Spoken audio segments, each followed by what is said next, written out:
Vida de los Santos del Van Butler, 25 de agosto, San Luis de Francia. San Luis IX poseía las cualidades de un gran monarca, de un héroe de epopeya y de un santo. A la sabiduría en el gobierno unía el arte de la paz y de la guerra. Al valor y amplitud de miras, una gran virtud. En sus empresas la ambición no tenía lugar alguno. Lo único que buscaba el santo rey era la gloria de Dios y el bien de sus súbditos. Aunque las dos cruzadas en que participó resultaron un fracaso, es un hecho que San Luis fue uno de los caballeros más valientes de todas las épocas, un ejemplo perfecto del caballero medieval, sin miedo y sin tacha. Era hijo de Luis VIII de Francia. Cuando tenía 8 años murió su abuelo Felipe Augusto y su padre ascendió al trono. Luis IX nació en Poissy el 25 de abril de 1214. Al ejemplo de las virtudes de su santa madre debió Luis su magnífica educación. Blanca solía repetirle con frecuencia cuando era niño: «Te quiero como la madre más amante puede querer a su hijo, pero preferiría verte caer muerto a mis pies antes que saber que has cometido un solo pecado mortal». Luis no olvidó nunca esa lección. Su biógrafo y amigo, el señor de Joinville, cronista de las cruzadas, refiere que el rey le preguntó una vez: «¿Qué cosa es Dios?». Joinville replicó: «Una cosa tan buena que nada puede ser mejor que él». «El bien dicho», respondió Luis. «Pero decidme, ¿preferirías contraer la lepra antes que cometer un pecado mortal?». «Y yo, que nunca he dicho una mentira», prosigue Joinville, repliqué, «preferiría cometer 30 pecados mortales antes que contraer la lepra». Más tarde San Luis le llamó aparte y le explicó que su respuesta había sido honrada pero equivocada. Luis VIII murió el 7 de noviembre de 1226. San Luis solo tenía entonces 12 años, de suerte que su madre asumió la regencia. Durante la minoría de edad del rey, los varones se dedicaron a perturbar el orden del reino, pero Blanca de Castilla, que supo hacer alianzas muy hábiles, los venció con su valor y diligencia en el campo de batalla, y los obligó a mantenerse tranquilos. Cuando San Luis obtenía una victoria, se regocijaba, sobre todo porque ello significaba la paz para sus súbditos. Era misericordioso aun con los rebeldes y, como nunca buscaba la venganza ni ambicionaba la conquista, estaba siempre dispuesto a llegar a un acuerdo. Pocos hombres han amado a la Iglesia tanto como San Luis y han mostrado tanta reverencia por sus ministros. Por eso no cegaba al joven rey, quien se oponía a las injusticias de los obispos y nunca escuchaba sus quejas antes de haber oído a la parte contraria. Como un ejemplo, podemos citar la actitud de San Luis en los pleitos que opusieron a los obispos de Beauvais y de Metz contra las corporaciones de sus respectivas ciudades. Luis gustaba de conversar con los sacerdotes y los religiosos y con frecuencia los invitaba a palacio, como por ejemplo a Santo Tomás de Aquino, pero sabía también mostrarse alegre a su tiempo. Cierta vez en que un fraile empezó a tratar en la mesa un tema demasiado serio, el rey desvió la conversación y advirtió: «Todas las cosas tienen su tiempo». Cuando creaba nuevos caballeros celebraba fiestas magníficas, pero logró extirpar de la corte todas las diversiones inmorales. No toleraba ni la obscenidad ni la mundanidad exagerada. Joinville dice: «Yo viví más de 22 años en compañía del rey y jamás le oí jurar por Dios, por la Virgen o por los santos. Ni siquiera le oí jamás pronunciar el nombre del diablo, excepto cuando leía en voz alta o cuando discutía lo que acababa de leer sobre él». Un fraile de Santo Domingo afirmó también que nunca le había oído hablar mal de nadie. Luis se negó a condenar a muerte al hijo de Hugo de la Marche, que se había levantado en armas junto con su padre, diciendo: «Un hijo no puede dejar de obedecer a su padre». A los 19 años, San Luis contrajo matrimonio con Margarita, la hija mayor de Raimundo Berenguer, conde de Provenza. La segunda hija del conde se casó con Enrique III de Inglaterra, la tercera Sancha con Ricardo de Cornwall y la más joven Beatriz con Carlos, el hermano de San Luis. Dios bendijo el matrimonio del rey, que fue muy feliz con 5 hijos y 6 hijas. Sus descendientes ocuparon el trono de Francia hasta el 21 de enero de 1793, día en el que padre Edward dijo a Luis XVI, unos momentos antes de que la guillotina le decapitase: «Hijo de San Luis, vuela al cielo». En 1235, Luis IX tomó el gobierno de su reino, pero no perdió el gran respeto que tenía su madre y se aconsejaba siempre con ella, a pesar de que Blanca estaba un tanto celosa de su nuera. La primera de las numerosas abadías que fundó San Luis fue la de Royaumont. En 1239 Balduino II, el emperador latino de Constantinopla, regaló a San Luis la corona de espinas para agradecerle la generosidad con que había ayudado a los cristianos de Palestina y de otros países de Oriente. La corona se hallaba entonces en manos de los venecianos como depósito por una suma que estos habían prestado a Balduino, de suerte que San Luis tuvo que pagar la deuda. El rey envió a 2 frailes de Santo Domingo a traer la reliquia y salió con toda su corte a recibirla más allá de Sens, para depositar la corona de espinas. Mandó derribar su capilla de San Nicolás y construyó la Sainte-Chapelle. El santo llevó a París a los cartujos y les regaló el palacio de Vauvert. También ayudó a su madre a fundar el convento de Maubuisson. Algunas de las disposiciones del santo monarca muestran hasta qué punto se preocupaba por la buena administración de la justicia. Durante el reinado de sus sucesores, cuando el pueblo se sentía objeto de alguna injusticia, pedía que se le administrase justicia como se hacía en la época de San Luis. En 1230 prohibió la usura, en particular a los judíos. También publicó un decreto por el que condenaba a los blasfemos a ser marcados con un hierro candente y aplicó esa pena a un importante personaje de París. Como algunos murmurasen de su severidad, el monarca declaró que él mismo se sometería a la pena si con ello pudiese acabar con la blasfemia. El santo protegía a sus vasallos contra las opresiones de los señores feudales. Uno de estos, un flamenco, había mandado ahorcar a 3 niños a quienes había sorprendido cazando liebres en sus propiedades. El rey le encarceló y le hizo juzgar, no por un tribunal de caballeros como lo pedía el noble, sino por el tribunal ordinario. Aunque San Luis le perdonó la vida, le confiscó la mayor parte de sus propiedades y empleó el producto en obras de caridad. El monarca prohibió a los señores feudales que se hiciesen la guerra entre sí. Cuando daba su palabra, la cumplía escrupulosamente y observaba con fidelidad los tratados. Su integridad e imparcialidad eran tales que los varones, los prelados y aun los reyes se sometían a su arbitraje y se atenían a sus decisiones.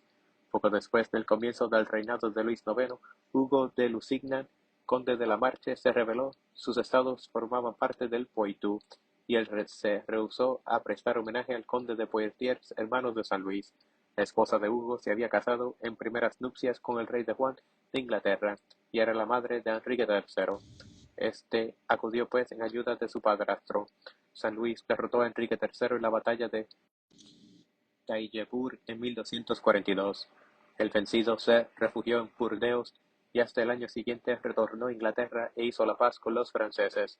17 años más tarde, Luis firmó otro tratado con Enrique III, por el que entregaba a los ingleses el Limousin y el Périgord, en tanto que éste renunciaba a todo derecho sobre Normandía, Anjou, Maine, Touraine y Poitou. Los nobles franceses criticaron las concesiones que había hecho el rey, pero éste explicó que el tratado permitiría una larga paz con Inglaterra y que la corona francesa se honraba con tener por vasallo Enrique III. Sin embargo, algunos historiadores opinan que si San Luis se hubiese mostrado más exigente, habría podido evitar la guerra de 100 años a sus sucesores.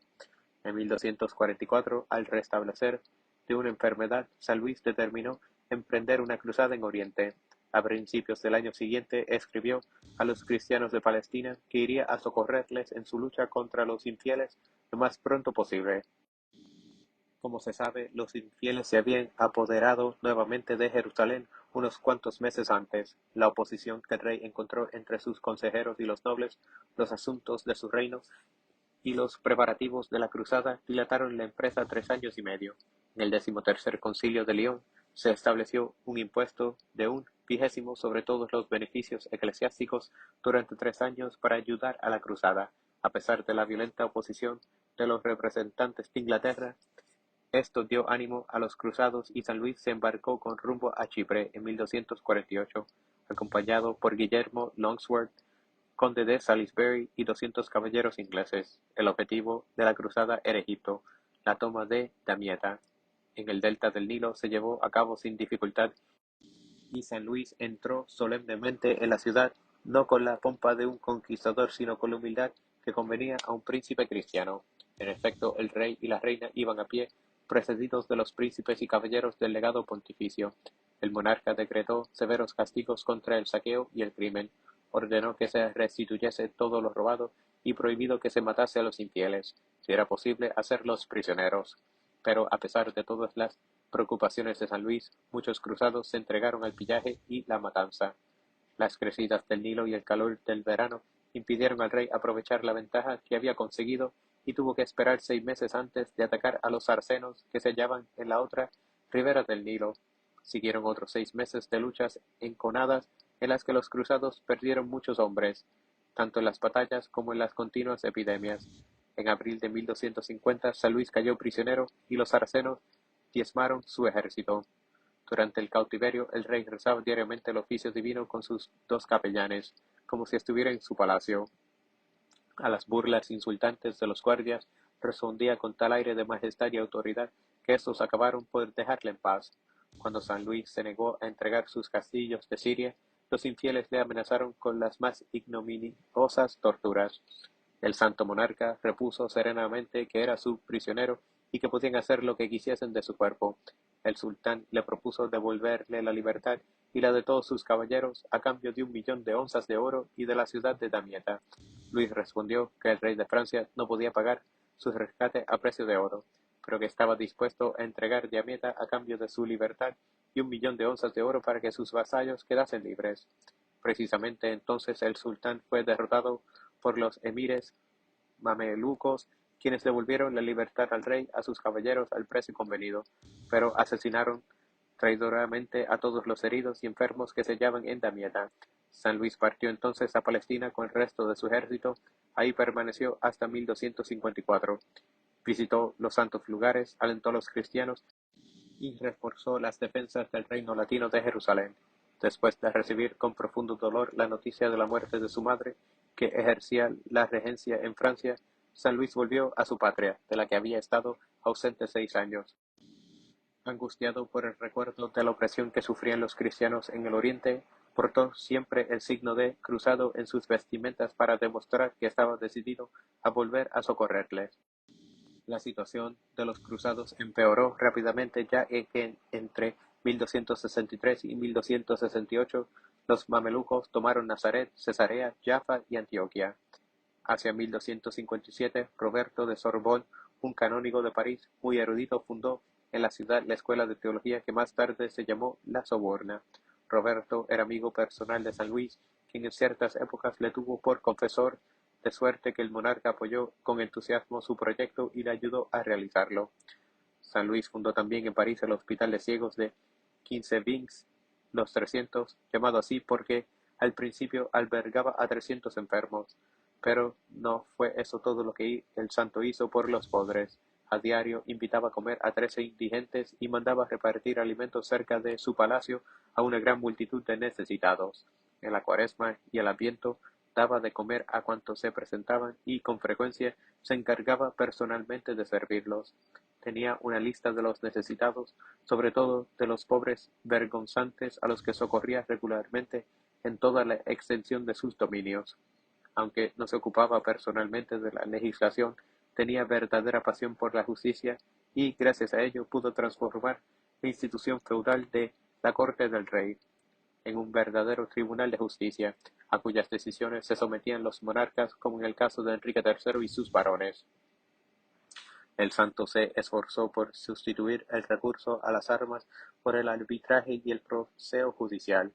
En cierta ocasión en que había actuado como padrino de bautismo de un judío en Saint-Denis, el santo confesó al embajador del emir de Túnez que, por ver al soberano tunecino recibir el bautismo, pasaría con gusto el resto de su vida prisionero de los sarracenos. Como las intenciones del rey eran bien conocidas, la promulgación de una nueva cruzada en 1267 no sorprendió a nadie, pero tampoco entusiasmó a nadie, pues el pueblo temía, entre otras cosas, perder a su buen monarca. Aunque San Luis no tenía entonces más que 52 años, estaba gastado por el trabajo, la penitencia y las penurias. Joinville no tuvo empacho en afirmar que quienes habían aconsejado ese viaje al monarca eran culpables de pecado mortal, y él mismo se negó a participar en la cruzada, alegando que debía quedarse a proteger a los súbditos del monarca de la opresión de los señores. San Luis embarcó con su ejército en Aigues Mortes el 1 de julio de 1270. La armada se dirigió a Cagliari en la Cerdeña y ahí se resolvió proseguir rumbo a Túnez. El rey y su hijo mayor enfermaron de tifo al llegar a este puerto. Al sentir que se acercaba su fin, el santo monarca dio sus últimas instrucciones a sus hijos y a su hija, la reina de Navarra, y se preparó para la muerte. El domingo 24 de agosto recibió los últimos sacramentos. Enseguida mandó llamar a los embajadores griegos y los exhortó ardientemente a la unión con la Iglesia romana. El día siguiente perdió el habla durante 3 horas y al recuperarla levantó los ojos al cielo y dijo en voz alta las palabras del salmista: Señor, iré a tu casa a adorarte en tu templo santo y a glorificar tu nombre. A las 3 de la tarde exclamó: En tus manos encomiendo mi espíritu, y murió. Sus huesos y su corazón fueron trasladados a Francia y depositados en la iglesia abacial de Saint-Denis, donde estuvieron hasta que fueron profanados durante la Revolución Francesa.